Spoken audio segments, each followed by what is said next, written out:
여러분 반갑습니다.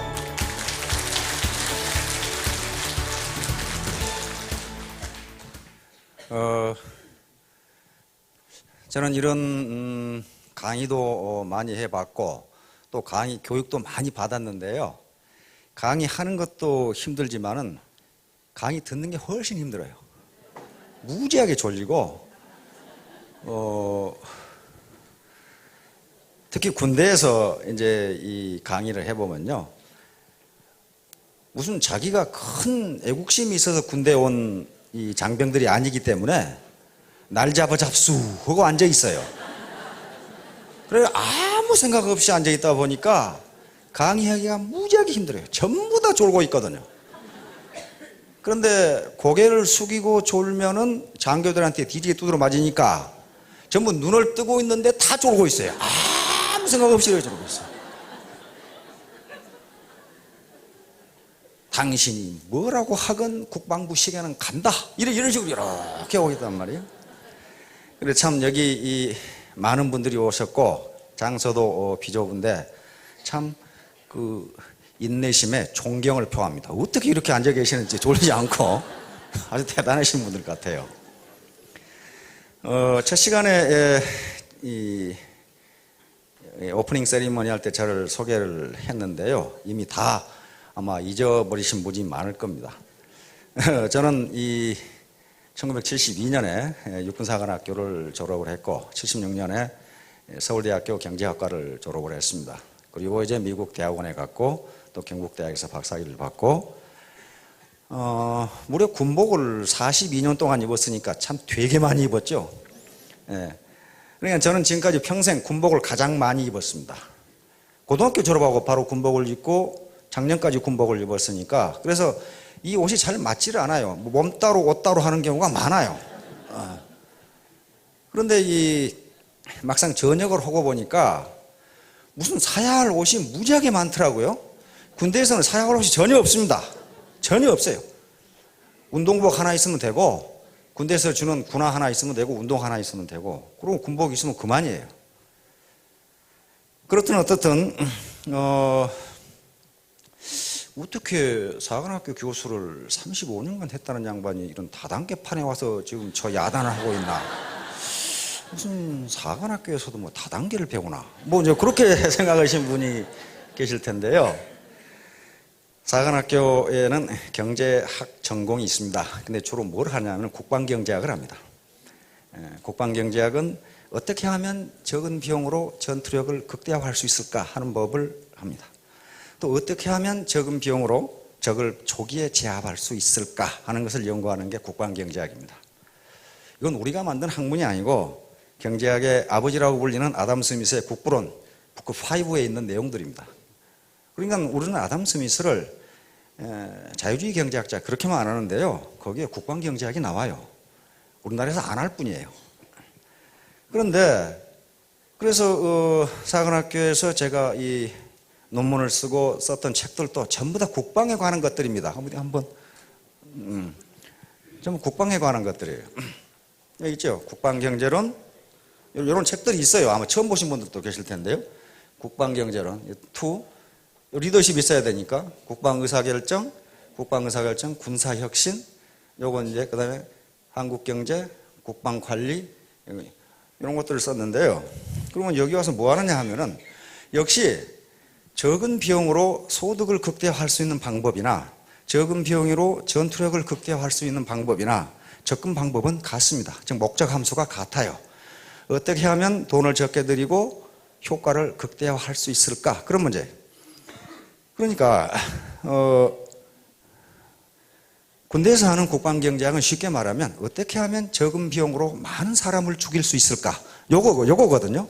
그러나 우리 일반 경제에서는 어떻게 하면 적은 비용으로 많은 사람을 먹여 살릴 수 있을까? 그러니까 접근 방법은 똑같습니다. 그래서 작년 1월에 제가 예편을 했는데요. 그러기 전에 먼저 우리 박한길 회장님이 연구소장을 해달라고 그러더라고요. 그래서 선뜻 허락을 안 했어요. 왜냐하면 이 다단계라는 이미지가 매우 안 좋거든요. 매우 안 좋아요. 그래서 주로 이 사기꾼 집단인 것처럼 그렇게 이제 생각하고, 특히 제가 이 영천 이 삼사관학교에서 많이 근무했는데 부산에서 그런 사고가 많이 나요. 이번에 저축은행 사고도 부산에서 났더라고요. 왜 자꾸 부산에서 나는지 잘 모르겠어요. 무슨 뭐 주코, 최모 한 그 회사도 부산에서 전부 거덜났어요, 그게. 그래서 물어봤어요. 왜냐하면 가르쳐야 하는 사람이니까 자꾸 생도들이 물어보는 경우가 있어요. 그 뭐 때문에 그러냐고 물어봐요. 주식도 물어보고 뭐 부동산도 물어보고 그런 걸 물어봐요. 물어보니까 가르치는 사람은 자기가 해보지 않고 또는 직접 경험하지 않고 그런다더라 그러면 설득력이 없어요. 그래서 그 주식도 도대체 어떻게 하는 건지 제가 돈 300만 원 가지고 했다가 쫄딱 망했고 다 날렸고 그냥 뭐 알아봐야 되잖아요. 어떻게 하고 도대체 어떻게 사고 팔고 뭐 때문에 그게 떨어지고 뭐 때문에 올라가고 알아야 되니까 그런 것도 해봤고 그 다음에 이제 이 펀드가 망할 때는 망한 사람을 만나가지고 왜 그걸 했느냐 물어봤어요. 물어봤더니 금방 부자가 될 것 같더랍니다. 1억을 투자하면 매월 10%씩 15개월간 주겠다. 그럼 어떻게 되는 거예요, 그게? 50% 1억 5천을 주겠다는 얘기 아니에요. 그래 홀랑 넘어갔어요. 그래서 이 양반아, 지금 우리 같이 안정된 사회에서 연이자율이 10%만 돼도 높은 건데 어떻게 연이자율이 150%가 되느냐? 그건 말이 안 된다. 그건 상식적으로 되질 않는다. 그러니까 왜 상식적으로 당신같이 상식 있는 사람이 상식적으로 되지 않는 짓을 왜 했느냐? 그랬더니 될 것 같더라는데 뭐. 그러니까 거기에 세뇌를 당하면 그렇게 되는 거예요. 뭐가 될 것 같냐 그랬더니 그 사람들이 설득을 하는데 부산에 가면 부산 세관에 가면은 밀수품을 산더미처럼 압수해 놨는데 그걸 불화만 받으면은 똥값에 불화를 받아가지고 비싸게 팔면 그 정도 줄 수 있다. 그래서 쫄딱 속아 넘어간 거예요. 그런데 여러분 아시다시피 밀수품은 사업자에게 불화하지 않습니다. 그렇죠? 그 태워 없애거나 또는 재활용한다 해도 어떤 자선단체에 주는 거지 사업자한테 불화 안 해요. 그런데 어떻게 부산 사는 사람이 그것도 모르더라고. 그래가지고 홀랑망해서. 그래서 이제, 선뜻 허락을 하지 않고 이 원데이 세미나, 그리고 석세스 아카데미, 이런 데 가서 들어봤어요. 들어봤는데, 이게 하나의 희망이 될 수 있다. 제3의 길이 될 수 있다 하는 걸 느꼈습니다. 그러면 세계적으로 지금 경제학자들이, 기라성 같은 경제학자들이 많은데요. 지금 사회주의 체제, 아주 교조주의적인 사회주의 체제는 다 무너지고, 지금 자본주의 시장경제하고 중국과 베트남은 사회주의 시장경제, 거의 시장경제입니다. 그런데 이 시장경제가 해결하지 못하는 아주 중요한 문제가 두 가지가 있는데 하나는 실업 문제이고 고용 문제이고 또 하나는 소득 분배 문제예요. 그런데 이 고용 문제와 소득 분배 문제는 상호 동전의 양면입니다. 고용이 안 되니까 소득이 없으니까 가난해지는 거예요. 그렇죠? 그리고 기왕에 고용되어 있는 사람은 생산성이 계속 올라가니까 점점 연봉이 많아지는 거란 말이에요. 그러니까 소득 격차가 점점 벌어질 수밖에 없어요. 그러면 결국 고용을 창출해야 소득이 이루어진단 말이에요. 그리고 우리가 지금 잘 알다시피 국회에서도 좀 이 논란이 되고 있고 하는 SSM 같은 거, 슈퍼마켓 있죠? 슈퍼마켓 대자본들이 그냥 구멍가게 다 해버린단 말이에요. 그러니까 동네 구멍가게 슈퍼마켓 하는 사람이 다 망하고 빵집 다 망하고 이렇게 된단 말이에요. 그러면 우리 동네 뭐 슈퍼마켓 뭐 그놈이 하나 저놈이 하나 있으면 되지. 그런데 그게 아니에요. 동네 사람이 슈퍼마켓을 하면 그 돈이 동네에 있어요. 그러면서 그 사람은 세탁소에 밖에서 세탁하고 이발소에서 이발하고 빵집에 빵 사 먹고 미장원에 가서 뭐 머리하고 또 다른 슈퍼에 가서 뭐 사고 이런 식으로 쌀가게에 쌀 사고 채소가게에서 그 골목에서 돈이 이렇게 돕니다. 그러나 지금 SSM 같은 대자본의 체인들 수천 개 지금 수만 개가 있죠. 뭐 이름만 들으면 다 아시죠? GS25, 패밀리마트, 파리바게트 뭐 등등 전부 그런 것들입니다. 수천 개, 수만 개가 있어요. 그건 어때요? 그것이 동네에 있지만은 그것이 동네 돈을 빨아들이는 파이프라인이에요. 그렇죠? 어디로 가버려요? 대자본 주머니 속으로 쏙 들어가 버려요. 그 동네에서 뱅뱅 도는 게 아니에요, 그 돈이. 그러니까 점점 이게 어려워진단 말이에요. 이미 돈을 더 이상 벌지 않아도 될 사람들이 더 많은 돈을 벌려고 야단이니까 전부 일자리가 없어지는 거예요. 그런데 이런 네트워크는, 이거 원래 네트워크 우리나라에 생긴 게 아닙니다. 원래 맨 처음에 논문을 쓴 것은 하버드 대학 교수예요. 그래서 이건 21세기에 아주 중대한 유통이 될 것이다. 그러는데 미국에서부터 먼저 시작됐고 우리나라에 왔습니다.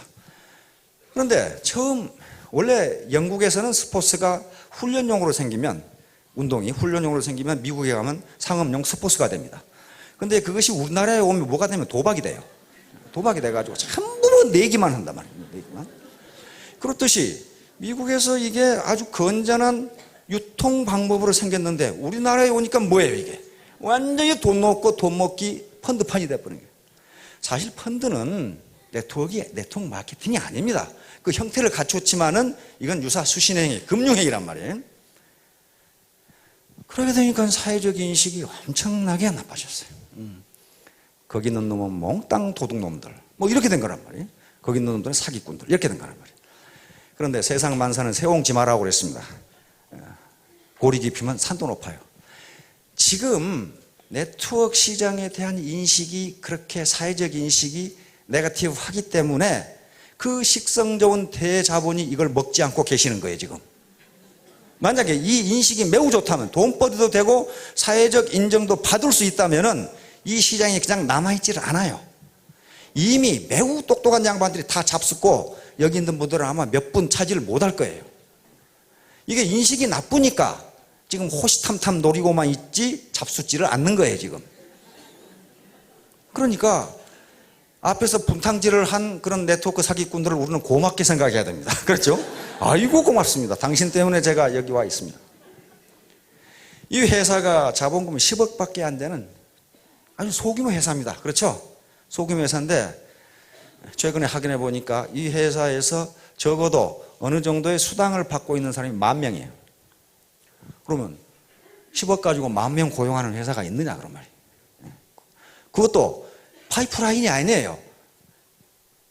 지금 뭐 편의점이라든가 수천 개, 수만 개씩 있는 편의점은 그쪽으로 물건 사러 동네에서 코 묻은 돈 가지고 가면은 그 돈이 서울에 어떤 부자 주머니 속으로 쏙 들어가요.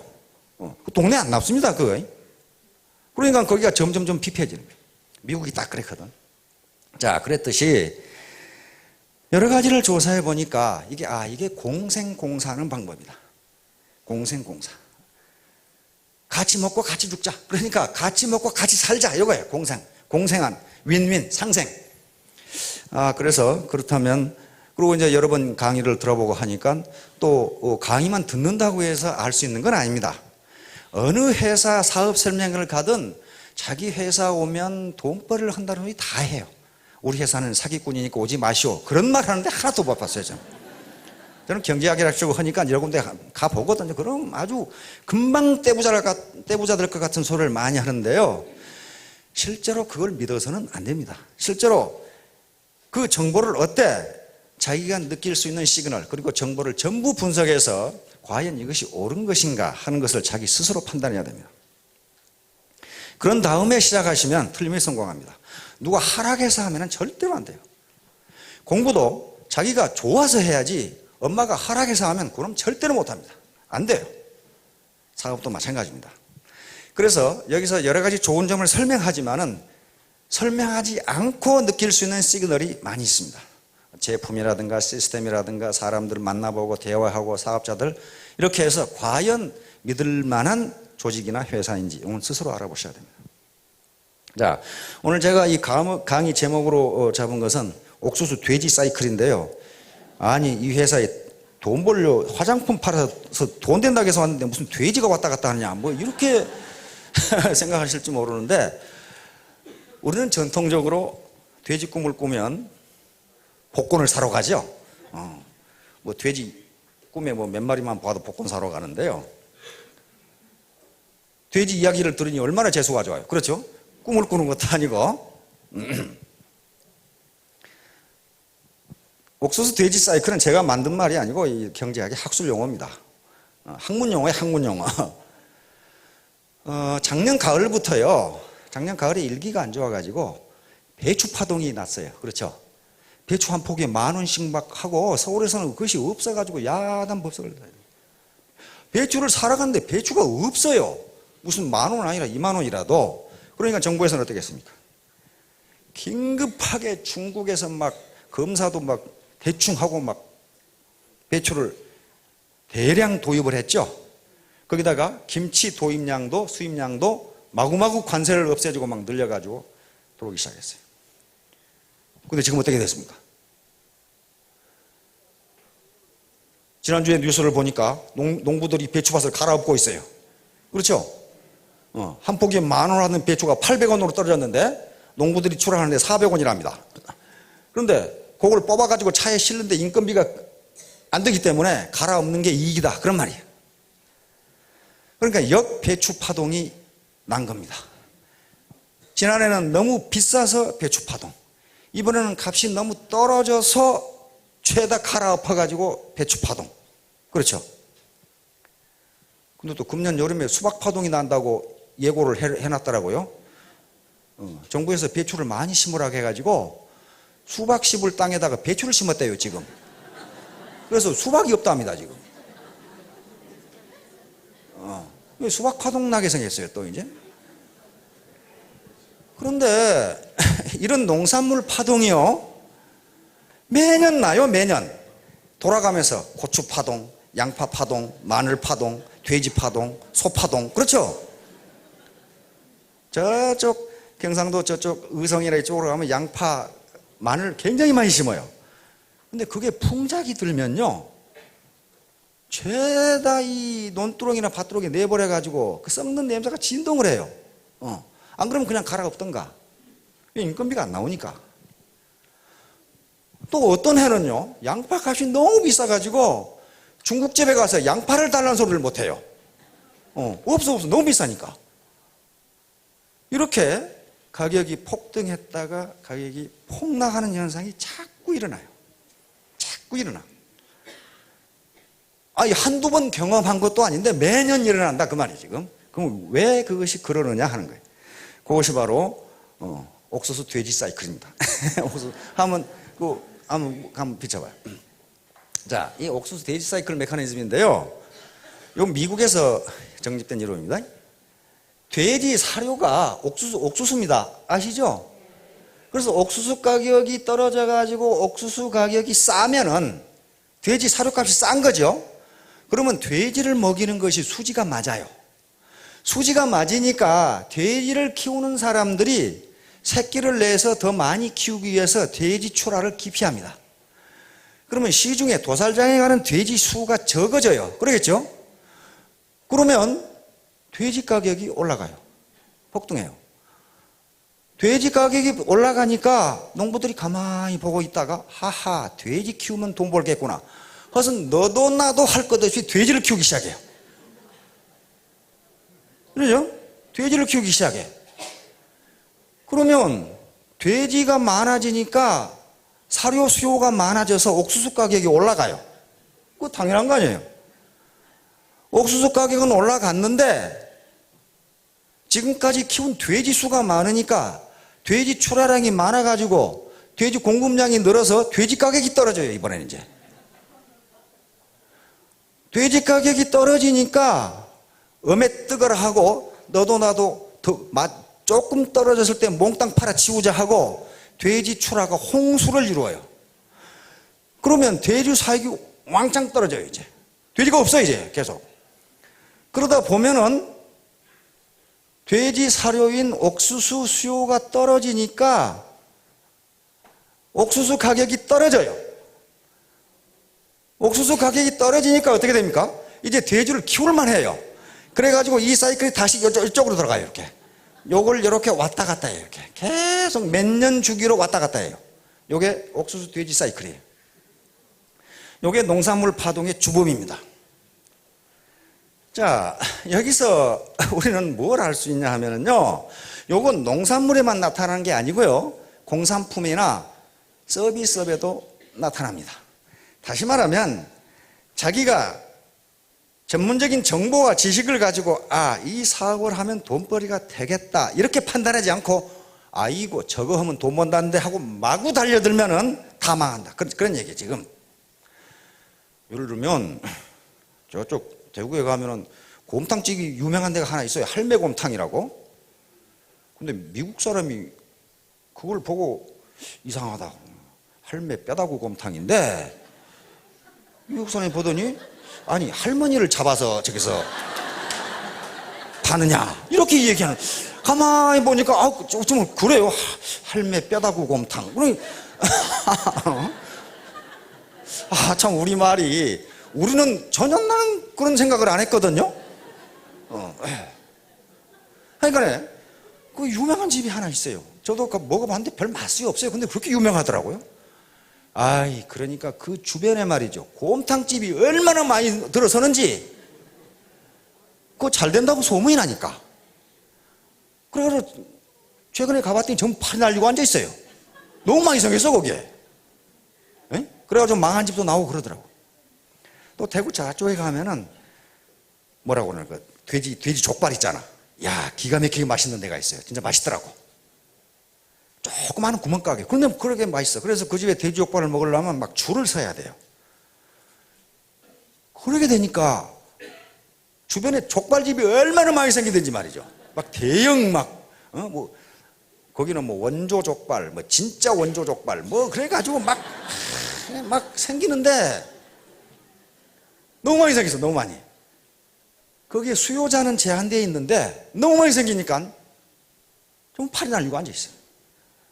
요게 옥수수 돼지 사이클이에요. 다시 말하면 요건 이렇게 하고 내 시스템은 이렇게 갖춰 내가 돈벌이가 되겠다 이렇게 해야 되는데 돈이 벌린다더라. 그러니까 무조건 한 거예요. 그런 예가 허다하게 많습니다. 70년대 60년대 말 70년대 우리나라 수출 1, 2위를 차지한 게 뭡니까? 가발과 합판입니다. 가발, 합판. 우리 이 손재주가 좋잖아요. 가발 만드는 거. 그래서 엿장수들이 나이 지키신 분들 엿장수들이 엄마 머리 사러 다니죠. 머리칼 그 머리 팔아가지고 뭐 하고 그랬어요. 그거 가지고 가발 만들어 미국에 수출하고. 세계적으로 우리가 솜씨가 좋으니까 그다음에 자동차가 1, 2등, 전자가 1, 2등이 아니고 가발 합판이 수출 1, 2등이었어요. 노동집약적 수공업이니까. 그런데 미국 시장에서 가발업자들이 젖살 깎아먹기 출혈 경쟁을 하다가 다 망했어요. 돈이 된다더라. 그러니까 너도 나도 한 거야. 그냥 너도 나도. 자, 이런 식으로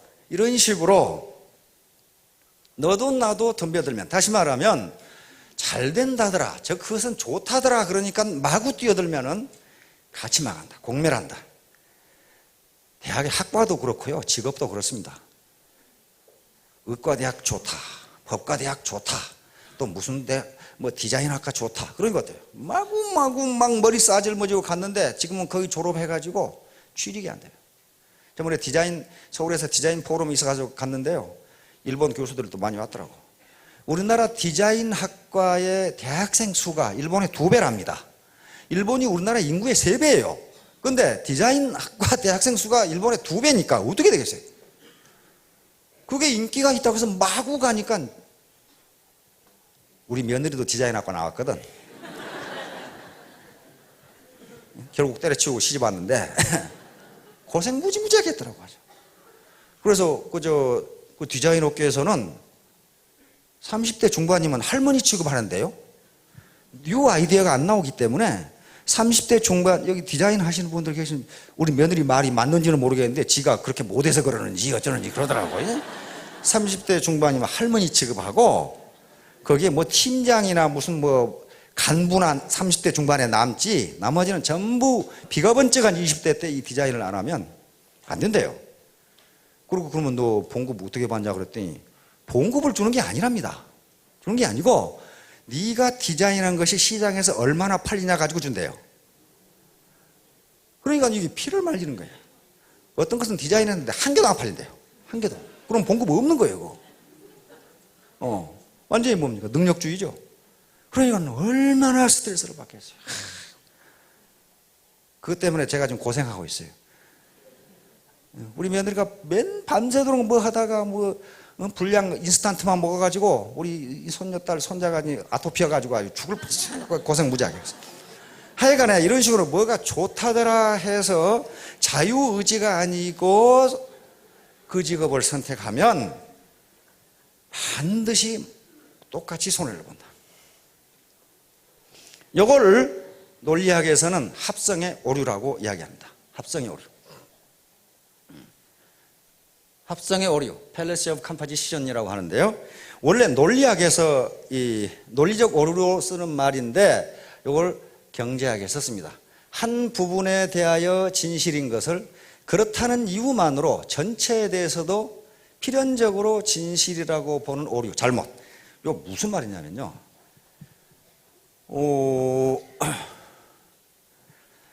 배추 농사가 어느 한 농가만 배추 농사가 무지무지하게 풍작이 잘 됐다. 그럼 어떻게 됩니까? 그 농가는 많은 돈을 법니다. 그렇죠? 한 농가만 배추 농사가 아주 잘 됐다. 그러면 그 농가는 큰 돈을 벌어요. 그런데 모든 농가가 다 잘 됐다. 그럼 어떻게 됩니까? 다 같이 망해요.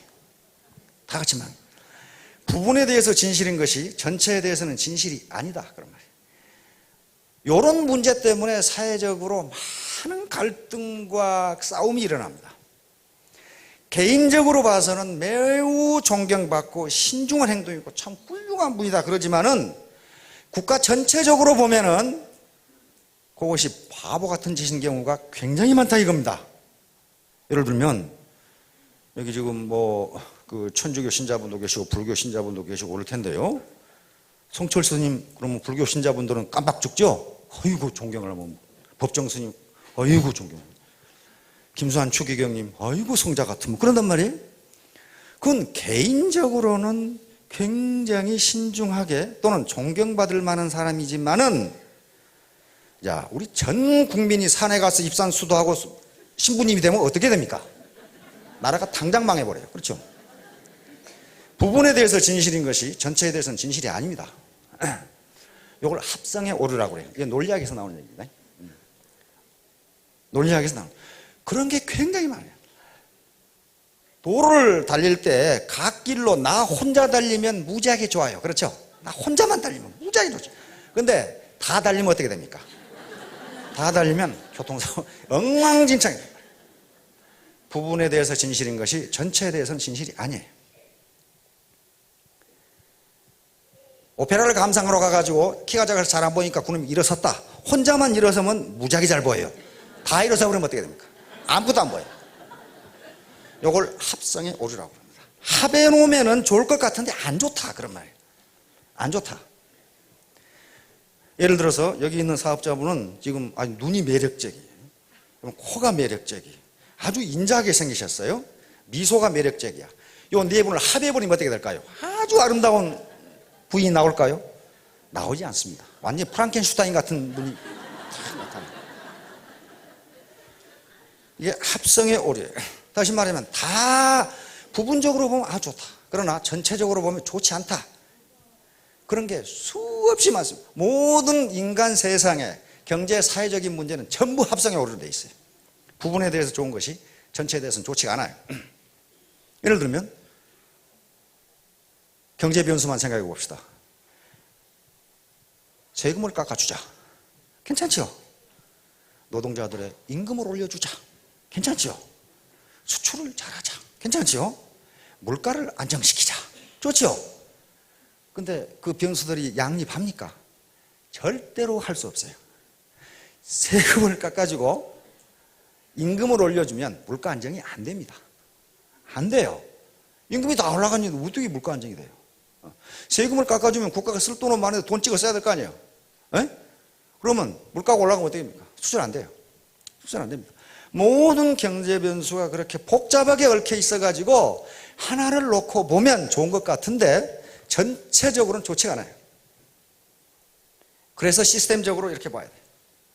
우리 속담에 안방에서 들으면 시어머니 말이 맞고 부엌에서 들으면 며느리 말이 맞다고 그러잖아요. 개인적으로 들어보면 다 맞아 그 말이. 전체 그래서 판단하는 사람은 전체적으로 듣고 봐야 돼. 이것이 합성의 오류야.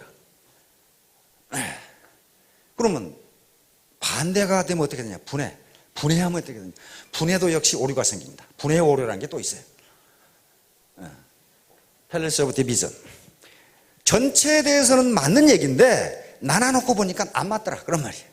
나눠놓고 보니까 안 맞더라. 전체에 대해 진실인 것을 그렇다는 이유만으로 부분에 대해서도 필연적으로 진실이라고 믿는 잘못. 이것은 분해의 오류라고 합니다. 예를 들면 물은 타지 않는다. 물이 안 타지요.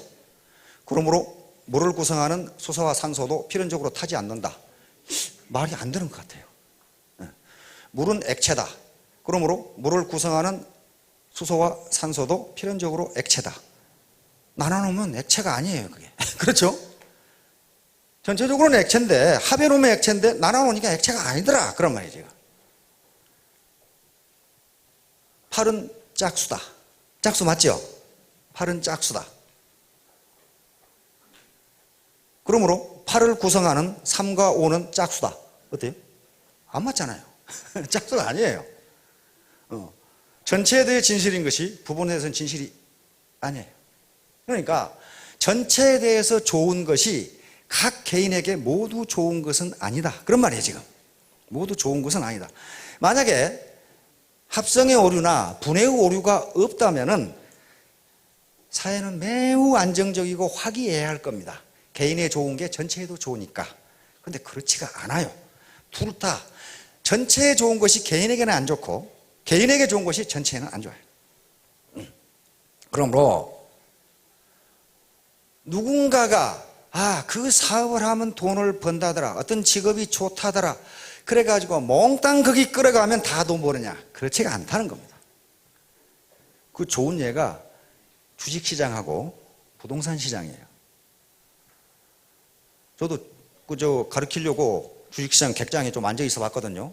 야, 객장에 앉아 있는 분들은요, 완전히 인상을 쓰고 앉았는데 전부 다 힘을 깨가지고 정신이 없는 사람들, 전부 다 지금 알거지 된 사람들이에요, 지금 거기. 그건 왜 그러느냐? 지식정보화 시대라고 그러는데요. 특히 주식과 부동산은 따끈따끈한 정보가 있지 않으면 돈 벌기 힘듭니다. 안 그러면 지가 정보를 조작하든가. 정보를 조작한 놈들은 사기꾼들이고, 따끈따끈한 정보를 가지고 있는 사람들은 뭡니까? 그 정보에 접근할 수 있는 굉장히 고위직에 있는 사람이 아니면 그 정보를 알 수가 없어요. 어디 시골 산골에 말이야, 땅 한 평에 1,000원밖에 안 는데 그 지역에 대공단이 들어서고 고속도로가 난다더라. 그 정보를 누가 먼저 알겠어요? 개미군단이 모릅니다. 그것을 기획하고 거기에 접근할 수 있는 권한을 가진 사람이면 그 정보를 몰라요. 이미 신문에 난 정보는요, 그건 다 식어 빠진 정보예요. 또 애널리스트들이 뭐 주식을 사면 돈을 법니다 했을 때 돈 벌면 지가 사지 왜 거기서 그런 말 하고 있어요? 지가 사면 될 거 아니야. 제가 예편을 하니까 제일 전화가 많이 오는 게 부동산 소개서에서 사장님 어디 서울 어디에 기가 막힌 상가가 있습니다. 이것만 사놓으면은 몇 달에 2배 됩니다. 어떻게 알았느니 그 전화가 수도 없이 와요. 그러면 제가 그럽니다. 그렇게 좋은 곳이면 사장님이 사세요. 이게요, 그렇게 좋은 곳이면 한수 이남으로 내려오질 않아요. 그렇잖아요. 그렇게 좋은 곳이면 지가 사지 왜 알지도 못한 나한테 전화를 하겠어요. 그걸 깜빡 속아가지고 살린다는 사람도 몇 사람 내가 봤어요, 또. 그래서요, 자기 스스로 판단해서 자기가 주관적으로 좋아하는 일을 해야 됩니다. 그리고 만약에 그 일을 지금 하고 있다면 좋아하도록 마음가짐을 가져야 됩니다. 긍정적인 측면을 보고. 제가 얼마 전에 대전에서 택시를 탔어요. 개인 택시를 탔어요. 급해가지고 그냥 택시를 탔는데 택시 운전수가 타자마자 2사람 탔는데 농담을 칙 하는 거예요. 뭐라고 하냐면은 하하, 제 택시를 기다리셨군요. 그러더라고요.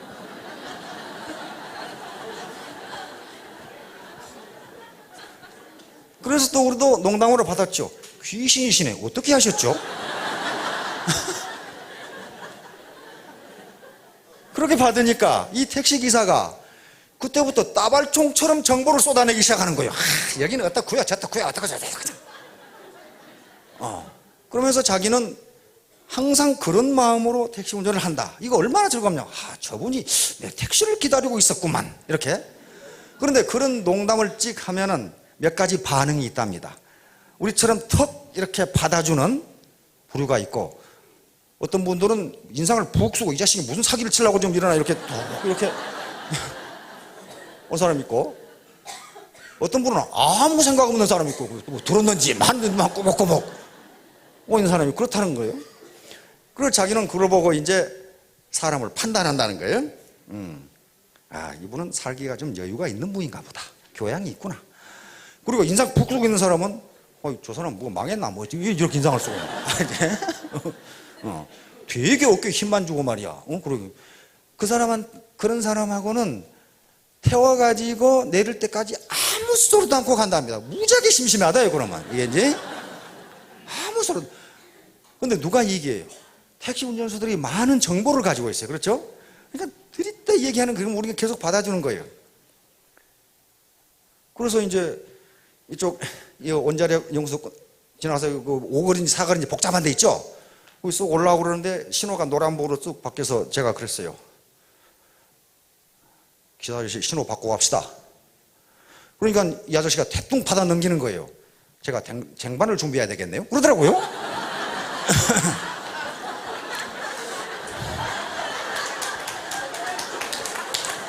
그래서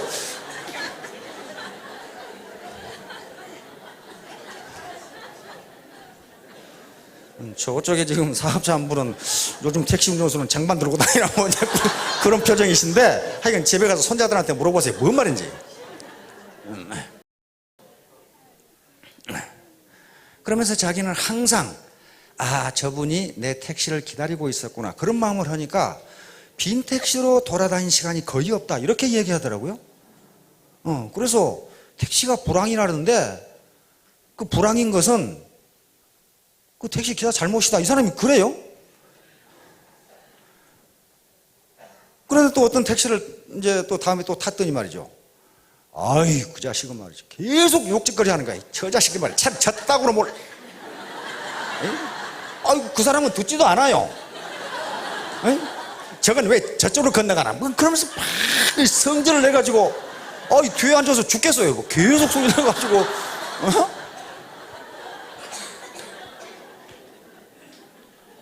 그래가지고 마지막에 뭐라 그러냐면 말이야. 내가 이런 짓이나 해먹고 살 것 같으냐 이러면 그거 하고 있잖아요 지금. 그래서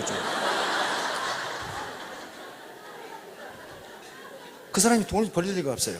왜냐하면 자기 직업을 자기가 비하를 하거든요. 내가 이런 짓이나 해먹고 살 놈 같으냐? 뭐 그러고 있어요. 그러니까 뒤에 탄 손님이 완전히 그 뭐 씨앗이가 돼가지고 말을 못하는 거지. 계속 성질내면서 욕하고 있으니까. 괜히 욕해 괜히. 이놈의 신호등은 왜 이렇게 길어? 뭐 이래서고. 자 똑같은 일입니다. 택시 드라이버하고는 똑같은 일인데 한 사람은 저 사람이 내 차를 기다리고 있구나 이렇게 긍정적으로 즐겁게 자기는 무지하게 즐겁답니다. 그게 저 사람이 내 차를 기다리고 있다 나를 내 차에 타주는구나.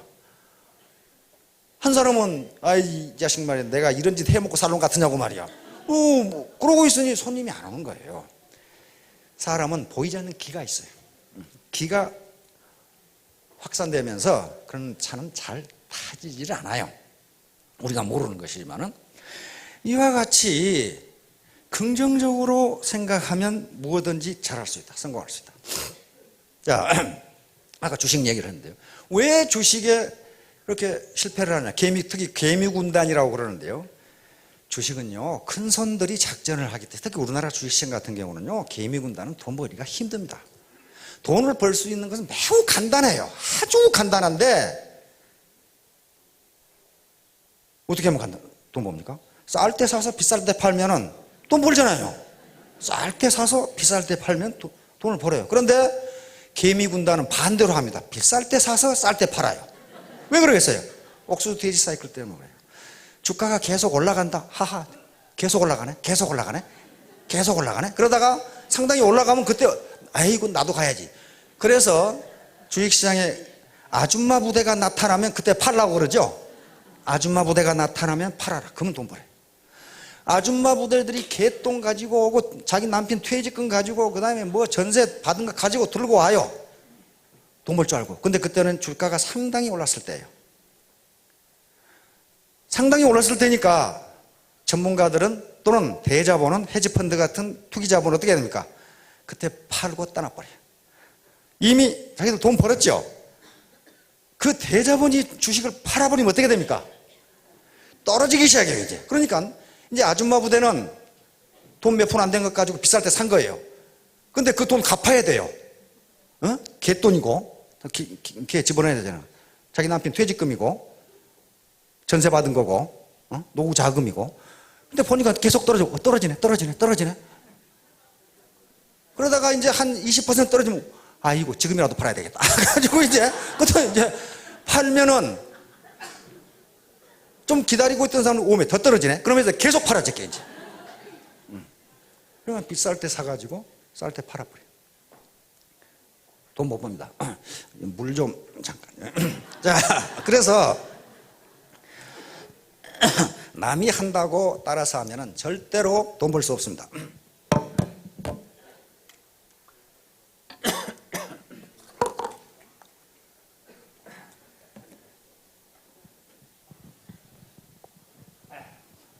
네트워크 사업도요. 누가 하라고 해가지고 또 하자고 하니까 해가지고는 절대로 안 됩니다. 즐기지 않으면 즐거운 마음으로, 아까 택시기사처럼 즐거운 마음으로 하지 않으면 절대로 돈이 되지를 않는다. 제가 공부를 해봐도 그래요. 이 공부 억지로 하면요 머리에 들어오지를 않습니다. 자기가 좋아서 즐거워서 하면은 반드시 성과가 나요. 지금 신문 칼럼에 가장 많이 나오는 말 중에 하나가 논어에 나오는 공자님 말씀이에요. 지호락, 요 세 가지인데요. 지지자, 불여호지자, 호지자, 불여낙지자, 그런 말이 있어요. 한번 띄워봐요. 아는 것, 좋아하는 것, 즐기는 것, 세 가지죠. 요즘 저걸로 칼럼 무지하게 씁니다. 지지자, 불여호지자, 호지자, 불여낙지자. 저 말은 무슨 말이냐면요. 아는 것은 즐기는 것만, 좋아하는 것만 못하고, 좋아하는 것은 즐기는 것만 못하다. 그 말이거든요. 아는 것. 거기에 이제 주자라는 사람이 쓴 논어 집주가 있습니다. 거기에 음식을 가지고 저걸 설명하는 거 있어요. 음식을 가지고. 이 곡식을 먹을 수 있다. 이것이 아는 것이고. 그걸로 끝나면 뭐예요? 저기 아무 상관도 없어요. 이 곡식은 먹을 수 있다. 좋아하는 것은 그걸 먹으면서 좋아하는 거예요. 뭐 괜찮네. 그 다음에 즐기는 것은 즐겁게 먹으면서 배를 채우는 것을 낙이라고 한다. 이렇게 돼 있어요. 그러니까 애터미 사업을 하면 돈이 된다는데 이게 지혜예요. 그거 참 좋은 사업이구만. 이거 호고 내가 즐겁게 해보자. 이게 낙이에요. 그래서 즐기지 않으면 절대로 안 된다. 자기가 즐겁게 하지 않으면 절대로 그건 못한다. 그러면 즐겁게 하기 위해서는 어떻게 돼야 되겠어요? 거기서 긍정적인 측면을 발견하지 않으면 안 됩니다. 우리가 이 사업을 하는 데 있어서 가장 걸림돌이 사회적 인식이 좋지 않다는 겁니다. 그런데 사회적 인식이 좋지 않은 것과 이것이 정의 차원에서 나쁜 것과 또 불법적인 건 다른 개념입니다. 맨 처음에 미국에서 프랜차이즈가 생겼을 때 사회적으로 사기꾼들로 낙인 찍혔어요. 맥도날드, KFC, 버거킹. 이게 프랜차이즈업이 생겼을 때 사회적으로 저놈들은 전부 사기꾼이다. 그래서 슈가 벌어져가지고 고소가 일어나가지고 연방대법원에서 합법적인 사업으로 판결을 내렸습니다. 그러니까 사람들은 처음에 뭔가가 생기면 경계를 합니다. 마찬가지로 네트워크 마케팅, 아메이가 생겼을 때 역시 저놈들은 사기꾼이다. 그래가지고 슈가 벌어져가지고 결국 연방대법원에서 합법적인 경제활동으로 인정을 받았어요. 자, 그런데 그렇게 이놈이 사기꾼이다, 저놈이 사기꾼이다 했을 때에 여러분들이 로버트 키요사키의 부자 아빠, 가난한 아빠라는 책이 있죠? 거기 보면 이 얘기가 나와요. 제가 한 얘기가 그대로 나옵니다. 자기 부자 아빠, 자기 친구 아버지를 부자 아빠라고 그럽니다. 왜냐하면 자기에게 부자 되는 법을 가르쳐 줬거든요. 부자 되는 법을 가르쳐 줬어요. 그때 자기 동네에서 맥도날드 프랜차이즈가 생겼을 때 맥도날드 그 프랜차이즈 놈들은 전부 사기꾼들이다.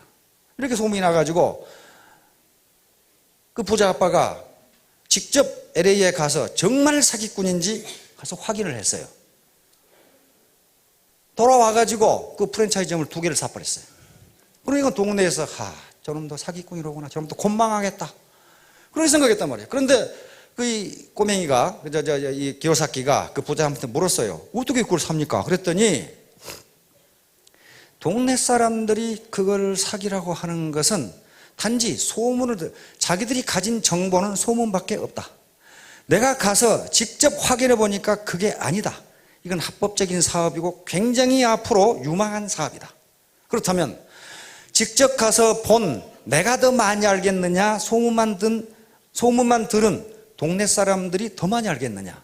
그렇다면 동네 사람들이 뭐라고 하건 내가 더 우월한 정보를 가지고 결정을 내리기 때문에 내 결정이 맞을 것이다, 이렇게 했단 말이에요.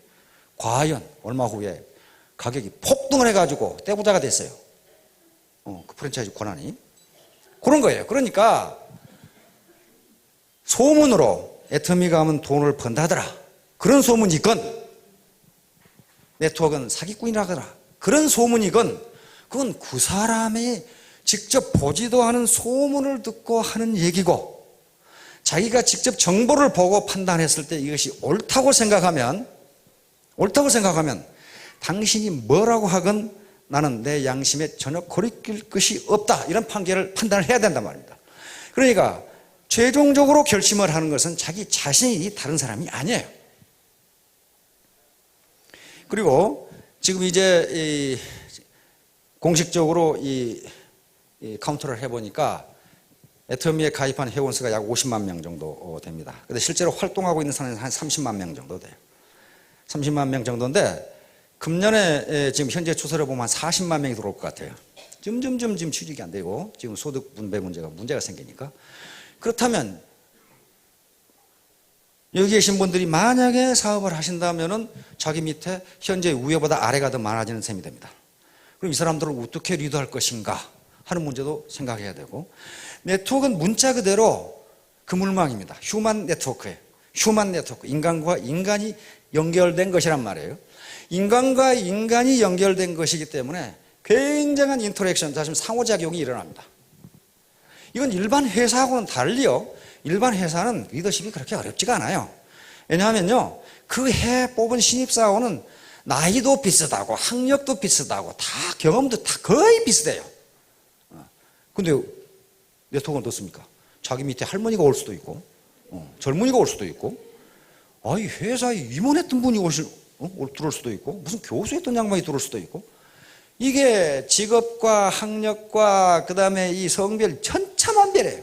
그러니까 이 양반들을 어떻게 리드해 나갈 것인가 하는 것이 참 흥미진진한 게 아니냐 그 말이야. 이 흥미로운 거야. 굉장히 흥미로운 겁니다.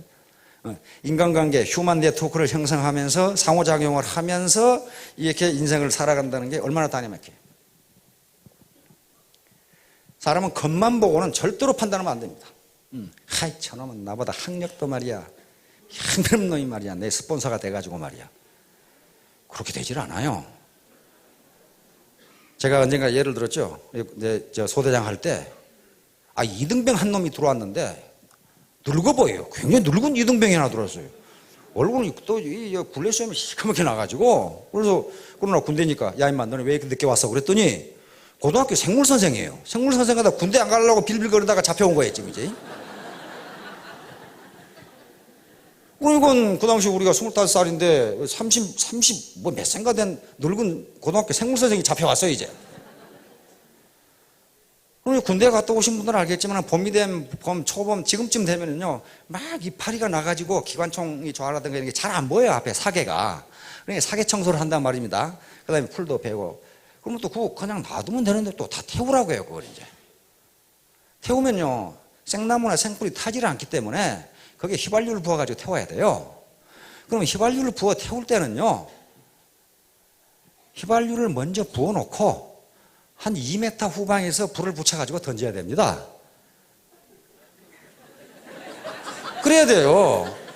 그러면 소대장이 그걸 하느냐 하면 소대장은 선임한테 시키거든요. 그거 잘 좀 하라고. 선임한테 그 자식은 또 분대장한테 시켜요. 분대장 이놈은 지가 안 하고 또 부분대장한테 시킨단 말이에요. 부분대장 이놈은 그 늙은 생물선생 그런 것한테 시켰어요.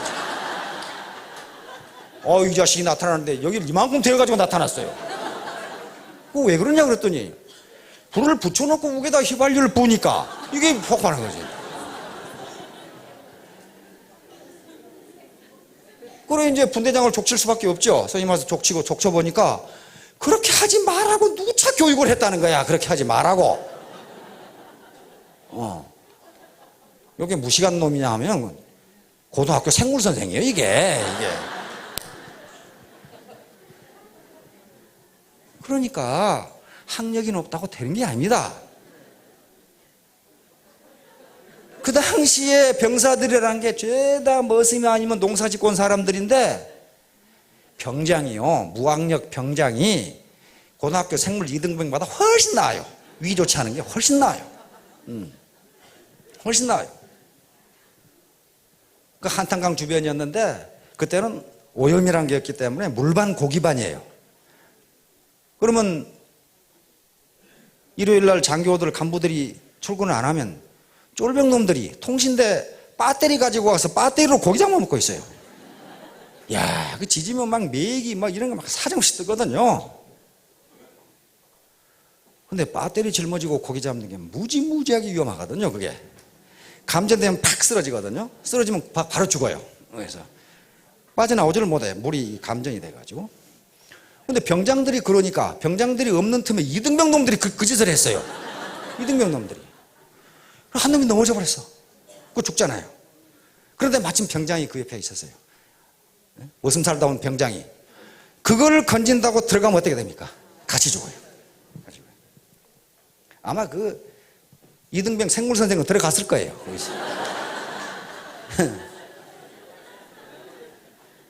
시골에 농사 짓다 온 병장은 그렇게 안 해요. 긴 막대로 그 줄을 끊어요. 쳐서. 아니, 배터리하고 줄하고 끊어지면 될 거 아닙니까? 쳐서 끈을 살렸어요. 그런 것처럼 여러분 스폰서 아무것도 아닌 것 같지만 위에 네트워크를 안 해본 사람은 그런 경험이 없어요. 네트워크에 대한. 그러므로 또 논어에 3인행이면 필요아사언이라는 말이 있어요. 한번 적어보세요.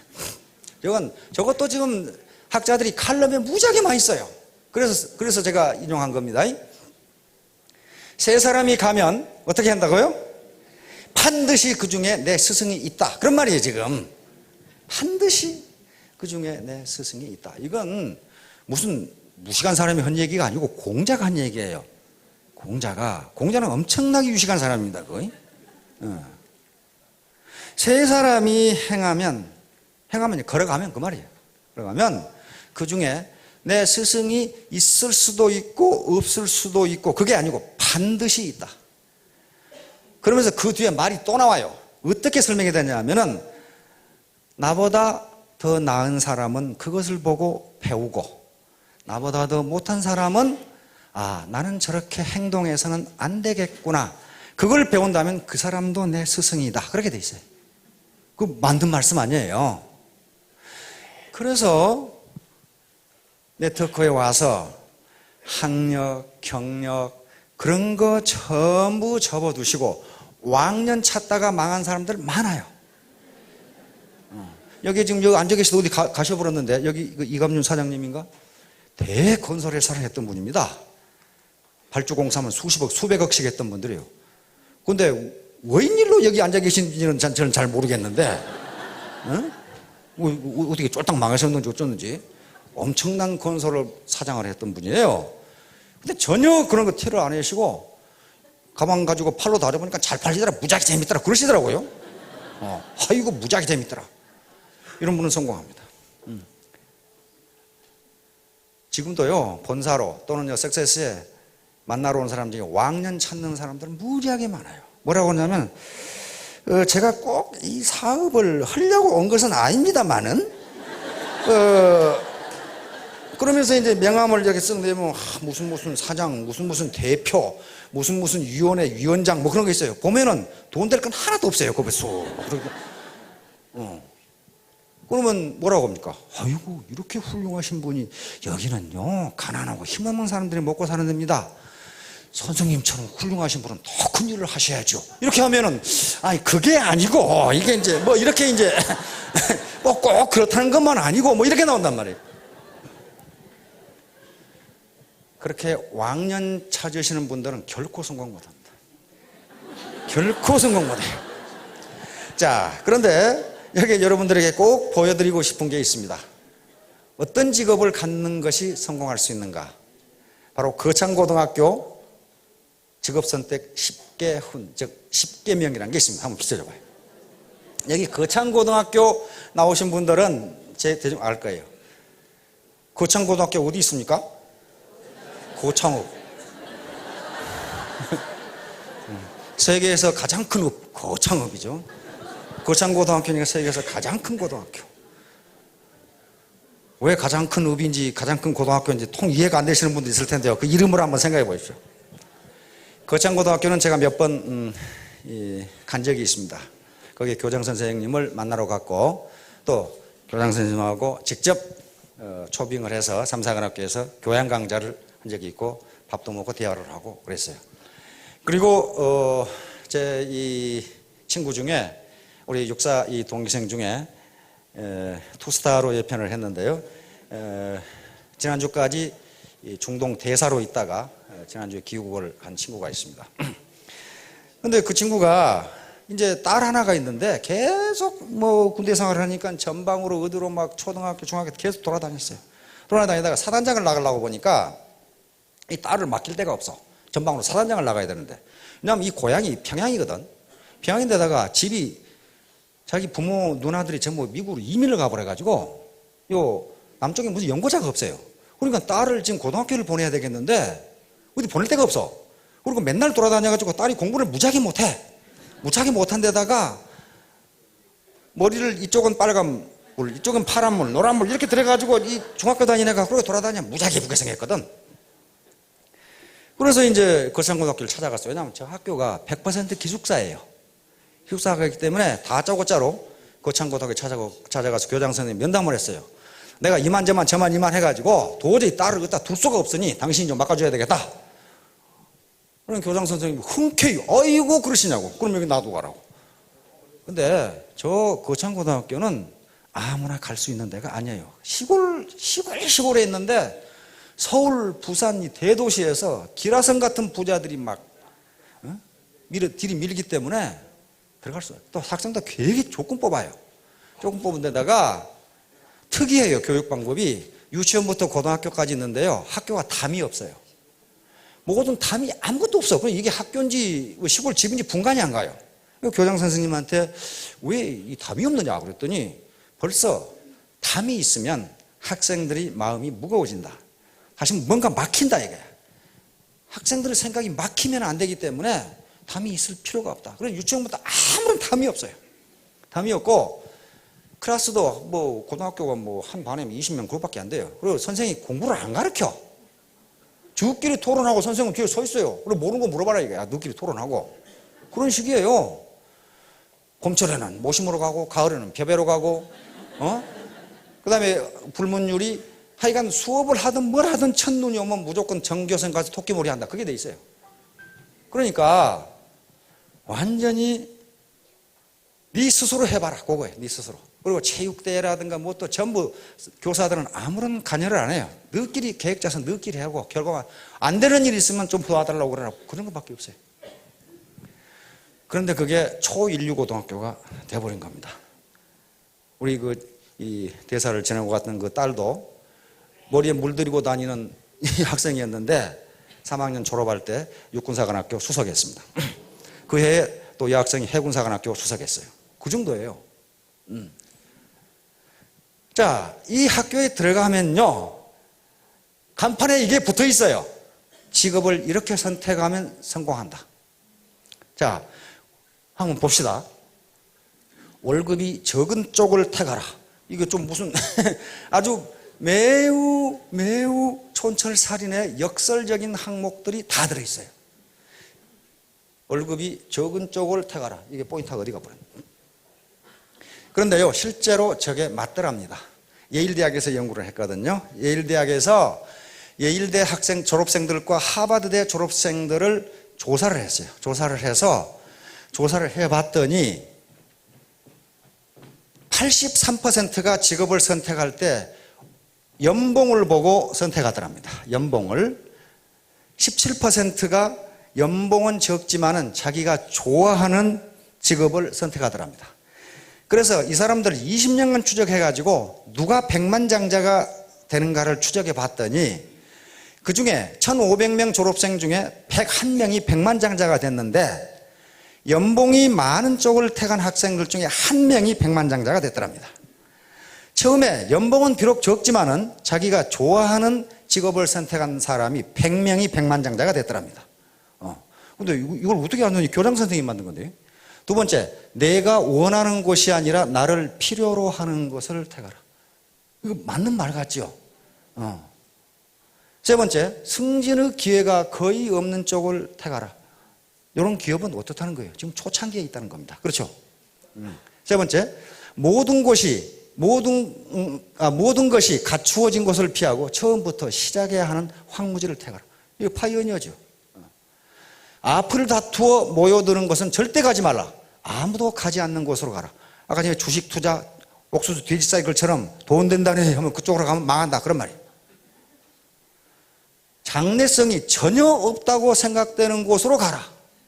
지금요, 미국에서 그제 조사한 거 보니까 가장 잘 나가는 직업들이 있어요. 가장 잘 나가는 직업은 10년 전에는 그런 직업이 없었답니다. 없었대요. 그러니까 전혀 장래성이 없다고 생각했는데 그렇지가 않더라는 거예요. 그 다음에 사회적 존경 같은 건 바라볼 수 없는 곳으로 가라. 딱 네트워크죠, 이게.